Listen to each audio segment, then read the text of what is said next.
Please మీ అందరికీ నచ్చుతుంది ఈ సినిమా. థియేటర్స్కి రండి. ఆడెవడో ఒకడు ఉన్నాడు, వాడు వెళ్ళిపోయాడు, వాడికి ఏదో ప్రెస్ మీట్ పెట్టారంట అక్కడ. వాడు అమ్మ వాడేంటండి బాబు అంటే వాడికి ఏదో బాధ, ఏదో కసి వాడికి. పోనీ కసి మొత్తాన్ని పట్టేశారు అబ్బాయిని. కానీ మంచి పనికి వాడుకోవాలని కోరుకుంటున్నా. అబ్బాయి అంత మంచి హ్యాకర్ అని విన్నాను. ఆడు దేశానికి ఉపయోగపడే మనిషిగా తయారైతే బాగుంటుంది. కనీసం ఇక్కడి నుంచి మారైనా సరే. టాలెంట్ ఎవరి సొత్తు కాదండి, అతను ప్రూవ్ చేశాడు.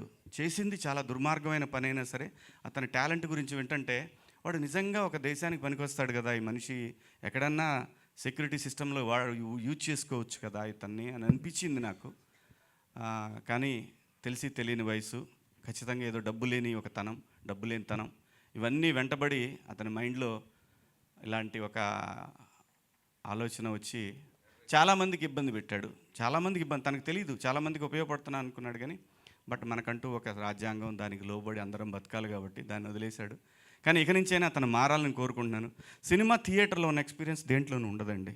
మనం మొబైల్లో చూసినా డబ్బులు కట్టాలంటే ఎంత అండి. వాడు మనం కొనుక్కునే ఇదే థియేటర్లో కొనుక్కునే చిప్స్ ప్యాకెట్ 100 రూపాయలు పెడతాడు వాడు. దాంట్లో 15-20 ఉంటాయి అన్నీ కలిపి చిప్స్. సో సినిమా ప్రపంచంలో అన్నిటికన్నా చీప్ అండి.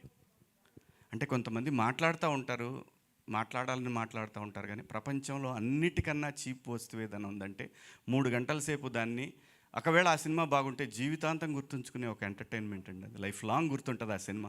ఒక మిస్సమ్మ సినిమా ఉంది ఎన్టీ రామారావు గారు, అది ఎప్పటికీ గుర్తుంది. పాతాళ భైరవి ఎప్పటికీ గుర్తుంటుంది. చచ్చిపోయేటప్పుడు కూడా పిల్లలకి, మనవాళ్ళకి, వాళ్ళకి చెప్తాం మనం, అరే భలే సినిమా, లాంటి సినిమా ఉంది, బాహుబలి. సినిమా అనేది పెట్టేది 200 రూపాయలు కావచ్చు కానీ అది జీవితంలో మార్పులు తీసుకొస్తుంది, జీవితాంతం గుర్తుంచుకునేలా చేస్తుంది. ప్లీజ్ థియేటర్కి రండి, థియేటర్లో చూడండి. బాగుంటేనే చూడండి, బాగాలేకపోతే ఎవడు మనం చెప్పిన చూడరు పెట్టరు. థియేటర్ ఎక్స్పీరియన్స్ దేంట్లోనూ రాదండి. ప్లీజ్ దయచేసి ఇంకా పైరసీ వద్దు, చూడొద్దు. దాంట్లో ఏముంటుంది, తిట్టుకుంటా చూసుకోవడం తప్పితే వినపడదు.